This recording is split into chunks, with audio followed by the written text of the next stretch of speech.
ಇಲ್ಲಿ 50+ ಅಂತ ಹಾಕಿದ್ದೀನಿ. ಎಲ್ಲರಿಗೂ ನಮಸ್ಕಾರ. 50+ ಅಂತ ನಾನು ಯಾಕೆ ಹಾಕಿದ್ದೀನಿ ಅಂದರೆ, ಒಂದು 50 ವರ್ಷ ಆಗಿದ ತಕ್ಷಣ ಮನುಷ್ಯನಿಗೆ ಒಂದೊಂದೇ ಶುರುವಾಗುತ್ತೆ. ಏನು ಶುರುವಾಗುತ್ತೆ? ಒಳಗಡೆ ನಮಗೆ ಎಲ್ಲ ಅಂಗಾಂಗಗಳಲ್ಲೂ ಇರುವಂಥ ಶಕ್ತಿ ಕಡಿಮೆ ಆಗ್ತಾ ಹೋಗುತ್ತೆ. ಆವಾಗ ಒಂದೊಂದೇ ನಮಗೆ ಯೋಚನೆಗಳು ಬರ್ತಾ ಹೋಗುತ್ತೆ. ಏನು ಅಂತಂದರೆ, BP ಬಂದಿದೆಯಾ, ಶುಗರ್ ಬಂದಿದೆಯಾ, ಡಾಕ್ಟ್ರ್ ಹೇಳ್ತಾರೆ ಕೈ ನೋಯ್ತಾ ಇದೆ, ಕಾಲು ನೋಯ್ತಾ ಇದೆ, ಮೊಣಕಾಲು ನೋಯ್ತಾ ಎಲ್ಲನೂ. ಅದಕ್ಕೆ ನಾನೊಂದು ನಿಮ್ಗೆ ಹೇಳೋದಿಷ್ಟೇ, 50+ ಆಗಿದ ತಕ್ಷಣ ಮೊದಲು ನಮ್ಮ ಆರೋಗ್ಯನ ನಾವು ನೋಡ್ಕೋಬೇಕು, ಆಮೇಲೆ ಇನ್ನೊಂದು ಕೆಲಸಕ್ಕೆ ಹೋಗಬೇಕು. ಈಗಲೂ ನಾವು ಸರಿಯಾಗಿ ಟೈಮ್ ಸರಿಯಾಗಿ ತಿನ್ನೋದಿಲ್ಲ, ಬೇಕಾಗಿರೋದು ತಿನ್ನೋದಿಲ್ಲ. ಬಿಸಿ ಕಾಲ ಒಂದು ಎಳ್ನೀರು ಕುಡಿದು ಅಂದರೆ ಅಯ್ಯೋ 50 ರೂಪಾಯಿ ಆಗಿಬಿಟ್ಟಿದೆ ಅಂತ ಚಿಂತೆ ಮಾಡ್ತೀವಿ. ಅದೆಲ್ಲ ಇಟ್ಕೋಬಾರ್ದು. ನೀವು 50 ಆದಮೇಲೆ ಆರೋಗ್ಯನ 50 ವರ್ಷ ಮೇಲ್ಪಟ್ಟವರು ಯಾರು ಆರೋಗ್ಯದ ಕಡೆ ಗಮನ ಕೊಟ್ಟು ಆರೋಗ್ಯನ ಸುಧಾರಿಸ್ಕೊಳ್ತಾರೋ ಅವ್ರು ಕೊಡೋ ಅಂಥ ಗಿಫ್ಟು ಮನೆಯವ್ರಿಗೆ. ಏನೆಲ್ಲ 50 ವರ್ಷದೊಳಗಡೆ ಓದಿದ್ದಾಯಿತು, ಕೆಲಸಕ್ಕೆ ಹೋಗಿದ್ದಾಯಿತು, ಮದುವೆ ಆಯಿತು, ಮಕ್ಕಳಾಯಿತು, ಮಾಡಿದ್ದಾಯಿತು, ಎಲ್ಲ ಆಯಿತು. ಆದರೆ ಮಕ್ಕಳಿಗೆ ಒಂದು ಗಿಫ್ಟು ಅಂತ ಏನಾದರೂ ನಾವು ಕೊಡ್ತಾ ಇದ್ದೀವಿ ಅಂತಂದರೆ ಆರೋಗ್ಯ. ನಮ್ಮ ಆರೋಗ್ಯನ ನಾವು ಮಕ್ಕಳಿಗೆ ಗಿಫ್ಟ್ ಆಗಿ ಕೊಡೋದು. ಹೆಂಗೆ ಮೇಡಮ್ ಗಿಫ್ಟ್ ಆಗುತ್ತೆ? ಖಂಡಿತವಾಗ್ಲೂ ಮಕ್ಕಳಿಗೆ ಅದು ಗಿಫ್ಟ್ ಆಗುತ್ತೆ. ಹೆಂಗೆ ಅಂದರೆ, ನಾವು 50 ವರ್ಷ ಆಗೋಷ್ಟಕ್ಕೆ ಅವ್ರಿಗೆ 25-30 ವರ್ಷ ಆಗ್ತಾ ಇರುತ್ತೆ. 50+ ಅಂತ ಹೇಳಿದ್ದೀನಿ. ಅದು ಮೇಲ್ಪಟ್ಟವ್ರಿಗೆ ಮಕ್ಕಳೆಲ್ಲ ದೊಡ್ಡವರಾಗಿರ್ತಾರೆ, ನಾವು ಓದಿಸಿದ್ದಾಗಿದೆ, ಕೆಲಸಕ್ಕೆ ಹೋಗಿರ್ತಾರೆ, ಕೆಲವ್ರಿಗೆ ಮದುವೆನೂ ಆಗಿರುತ್ತೆ, ಅವ್ರಿಗೆ ಜವಾಬ್ದಾರಿ ಬಂದಿರುತ್ತೆ. ಅವರು ಊರನ್ನ ನೋಡ್ಕೊಳ್ತಾ ಇರ್ತಾರೆ, ಅವ್ರ ಮದುವೆ ಆಗಿರೋರು ನೋಡ್ಕೊಳ್ತಾ ಇರ್ತಾರೆ, ಅವ್ರಿಗೆಲ್ಲ ಪ್ರಪಂಚದ ಜ್ಞಾನ ಗೊತ್ತೇ ಇರುತ್ತೆ. ಅಷ್ಟೋ ಇಷ್ಟೋ ನಾವು ಕಲಿಸಿರ್ತೀವಿ. ಆದರೆ ನಮ್ಮ ಆರೋಗ್ಯನ ನಾವು ಚೆನ್ನಾಗಿ ಇಟ್ಕೊಳ್ದಿದ್ರೆ ಅವರು ನಮ್ಮನ್ನು ನೋಡ್ಕೊಳ್ಳೋದಕ್ಕೆ ಅವರು ಟೈಮ್ನ ವೇಸ್ಟ್ ಮಾಡೋದಕ್ಕೂ ರೆಡಿ ಇರೋದಿಲ್ಲ. ಅದ್ರ ಜೊತೆಗೆ ನಾವು ಸಂಪಾದಿಸಿದ ದುಡ್ಡೆಲ್ಲನೂ ನಮ್ಮ ಆರೋಗ್ಯ ಚೆನ್ನಾಗಿಲ್ಲ ಇದ್ದರೆ ನಾವೇ ಖರ್ಚು ಮಾಡ್ತಾ ಹೋಗ್ತೀವಿ. ಒಂದ್ಸಲಿ ಡಾಕ್ಟರ್ ಹತ್ರ ಹೋದ್ಮೇಲೆ ಹೌದು ಅದು ಚೆನ್ನಾಗಿಲ್ಲ, ಇದು ಚೆನ್ನಾಗಿಲ್ಲ ಅಂದರೆ ನಮ್ಗೆ ಭಯ, ಅದು ಕೇಳ್ತೀವಿ, ಅದು ತೊಗೊಂಡೇ ತಗೋತೀವಿ. ಅದ್ರ ಬಗ್ಗೆ ನಾನು ಹೇಳೋದಿಷ್ಟೇ, 50 ವರ್ಷ ಮೇಲ್ಪಟ್ಟ ಮೇಲೆ ಆರೋಗ್ಯನ ಚೆನ್ನಾಗಿ ಇಟ್ಕೊಳ್ತಾ ಹೋಗಬೇಕು. ಆರೋಗ್ಯ ಚೆನ್ನಾಗಿ ಇಟ್ಕೊಂಡ್ರೆ ನಾವು ಸಂಪಾದಿಸಿದ್ದು ನಮ್ಗಾಗುತ್ತೆ, ನಾವು ದುಡಿಮೆನ ನಾವು ಅನುಭವಿಸ್ಬೋದು. ನಾವು ಚೆನ್ನಾಗಿರ್ಬೇಕು ಅಂತಂದರೆ ಊಟದ ಕಡೆ ಗಮನ ಕೊಡಬೇಕು. 50% ಊಟದ ಕಡೆ ಗಮನ ಕೊಡಬೇಕು, 50% ವಾಕಿಂಗು, ಯೋಗ, ಅಥವಾ ನೀವು ಏನೇ ಮಾಡಿ ಎಕ್ಸಸೈಸ್. ಇವ್ಯಾವ ಆಗಲ್ಲ ಮೇಡಮ್ ನಮ್ಮ ಕೈಯಲ್ಲಿ. ಏನು ಮಾಡೋದು? ಊಟ ಏನೋ ಮಾಡ್ತೀವಿ, ನೀವೇನು ಹೇಳಿದ್ರೆ ಅದು ಊಟ ಮಾಡ್ತೀವಿ, ಟೈಮ್ ಸರಿಯಾಗಿ ಎಲ್ಲ ತಿಂತಾ ಇದ್ದೀವಿ. ನೀವು ಹೇಳ್ತೀರಲ್ಲ, ಈ ವಯಸ್ಸಿನಲ್ಲಿ ಯೋಗನೂ ಆಗಲ್ಲ, ವಾಕಿಂಗು ಆಗಲ್ಲ, ಎಕ್ಸಸೈಸು ಆಗಲ್ಲ, ಏನು ಮಾಡ್ಬೇಕು ಹಂಗಾದ್ರೆ ನಾವು? ನಾನೊಂದು ಸಿಂಪಲ್ಲಾಗಿ ಹೇಳ್ಕೊಡ್ತೀನಿ.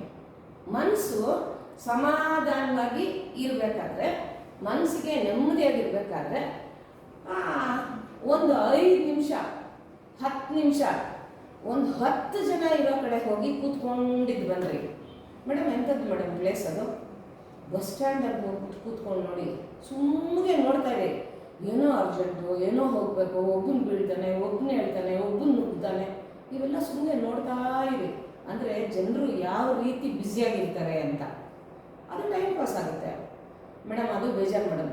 ರೈಲ್ವೆ ಸ್ಟೇಷನ್ನಲ್ಲಿ ಒಂದು ಸಲ ಹೋಗಿ ಆ ಮರದ ಕೆಳಗಡೆನೋ ಅಲ್ಲೆಲ್ಲಾದ್ರೂ ಕೂತ್ಕೊಂಡು ನೋಡಿ, ಅವ್ರು ಹರಿ ಬಿರಿ ತಿನ್ನೋದು, ಮಾಡೋದು, ಎತ್ಕೊಂಡು ಹೋಗೋದು, ಅದು ಬೇಜಾರಾಗುತ್ತೆ ಮೇಡಮ್. ನಮ್ಗೆ ಅದು ಇಷ್ಟ ಇಲ್ಲ. ಒಂದೇ ಒಂದು ಜಾಗ ನೆಮ್ಮದಿ ಅನ್ಕೊಡೋದು. ಒಂದು ದೇವಸ್ಥಾನದ ಬಾಗಿಲಲ್ಲಿ ಹೋಗಿ ಕೂತ್ಕೊಳ್ರಿ, ದೇವಸ್ಥಾನದಲ್ಲಿ ಹೋಗಿ ಕೂತ್ಕೊಳ್ರಿ, ಸುಮ್ಮನೆ ಕೂತಿರ್ಬೇಕಷ್ಟೇ. ನಮ್ಗೆ ವಯಸ್ಸಾಗಿದೆ, ನಮಗೆಲ್ಲ ಗೊತ್ತಿದೆ ಅಂತ ಬಂದವ್ರನ್ನೆಲ್ಲ ಮಾತಾಡಿಸ್ಬಾರ್ದು. ಬಂದವ್ರಿಗೆಲ್ಲ ನಾವು ಏನೂ ಹೇಳೋಕ್ಕೆ ಹೋಗ್ಬಾರ್ದು. ನಾವು ಹೇಳ್ತಾ ಇದ್ರೆ ಅವ್ರು ಏನು ಅನ್ಕೋತಾರೆ ಗೊತ್ತಾ? ಈ ವಯಸ್ಸಾದವ್ರಿಗೆಲ್ಲ ಹಿಂಗೆ ಏನೋ ಒಂದು ಹೇಳ್ತಾರೆ ಅಂತ ನಮ್ಮ ಜೊತೆ ಸೇರೋದೇ ಇಲ್ಲ, ನಮ್ಮ ಹತ್ರ ಮಾತಾಡೋದೇ ಇಲ್ಲ, ದೂರ ಹೋಗ್ತಾರೆ. ಹಂಗಿರಬಾರ್ದು. ನಮ್ಮನ್ನು ಇಷ್ಟಪಡ್ಬೇಕು ಅವರು.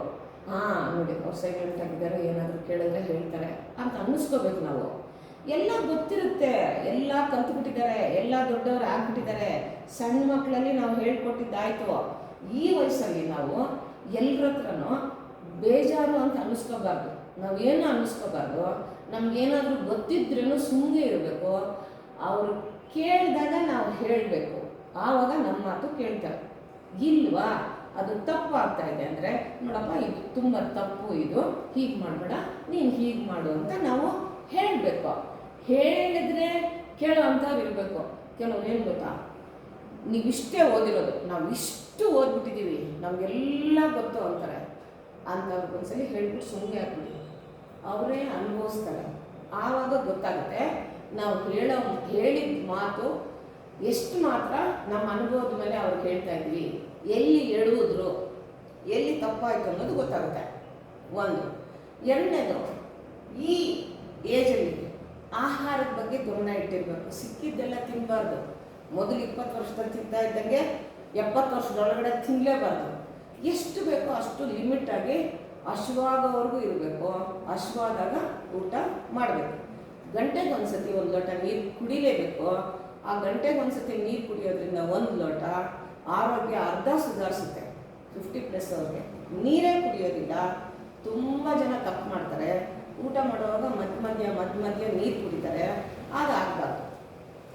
ಎಲ್ಲ ಒಂದೇ ದಿನನೂ ಹೇಳೋಕ್ಕಾಗೋದಿಲ್ಲ. ಒಂದು 4 ನಿಮಿಷ ನಾನು ಮಾತಾಡ್ತೀನಿ ಅಂತ ಹೇಳಿದ್ದೀನಿ ನಿಮಗೆ. ಇದೊಂದು 4 ನಿಮಿಷ ಇವತ್ತು ಈ 50+ ಅವ್ರಿಗೆ ಎಲ್ಲಿದ್ದರೆ ಮನಸ್ಸಿಗೆ ಸಮಾಧಾನ ಆಗುತ್ತೆ ಅನ್ನೋದು ಮಾತ್ರ ನಿಮಗೆ ಟಿಪ್ಸ್ ಕೊಟ್ಟಿದ್ದೀನಿ. ಎರಡನೇದೇನು ಹೇಳಿದ್ದೀನಿ, ಸುಮ್ಮನೆ ನಾವು ಮಾತಾಡಬಾರ್ದು, ಸುಮ್ಮನೆ ನಾವು ಹೇಳ್ಬಾರ್ದು. ಸುಮ್ಮನೆ ಅಂದರೆ ಹೆಂಗೆ ಅಂದರೆ, ನಮ್ಗೆ ಹೇಳ್ಬೇಕು ಅನ್ನಿಸ್ತಾ ಇರುತ್ತೆ, ಅವ್ರೇನೋ ಮಾಡ್ತಾ ಇರ್ತಾರೆ, ಮಧ್ಯ ಹೋಗ್ಬಿಟ್ಟು ಹಂಗಲ್ಲ ಹಿಂಗೆ ಅಂತ ಹೇಳ್ತಾ ಇರ್ತೀವಿ. ಅದು ಹೇಳೋದನ್ನು ನಾವು ಬಿಟ್ಬಿಡ್ಬೇಕು, ನೋಡ್ತಾ ಇರಬೇಕು ಏನು ಮಾಡ್ತಾ ಇದ್ದಾರೆ ಏನು ಅಂತ. ಇದೊಂದು ಹೇಳ್ತಾ ಇದ್ದೀನಿ. ಇದಿಷ್ಟು ಗಮನದಲ್ಲಿಟ್ಕೊಳ್ಳಿ.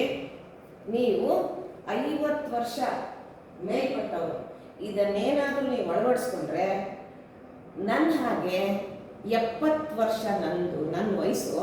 ಸೊ ನೀವು ಆರೋಗ್ಯವಾಗಿರ್ತೀರ. ಇದು ಇಂಪಾರ್ಟೆಂಟ್. ನಾಳೆ ನನಗೆ ಊಟದ ಬಗ್ಗೆ ತಿಳಿಸ್ತೀನಿ. 70 ವರ್ಷ ಆದ್ರೂ ಮಾತ್ರೆಗಳಿಲ್ಲ, ಖುಷಿಯಾಗಿದ್ದೀನಿ. ನನ್ನ ಜೀವನದಲ್ಲಿ ನಾನು ಏನೇನು ಅನುಭವಿಸಿದೆ, ಹೇಗೆ ನನ್ನ ಆಹಾರದ ಪದ್ಧತಿ ಏನು ಅಂತ ನಿಮಗೂ ತಿಳಿಸ್ತಾ ಇರ್ತೀನಿ.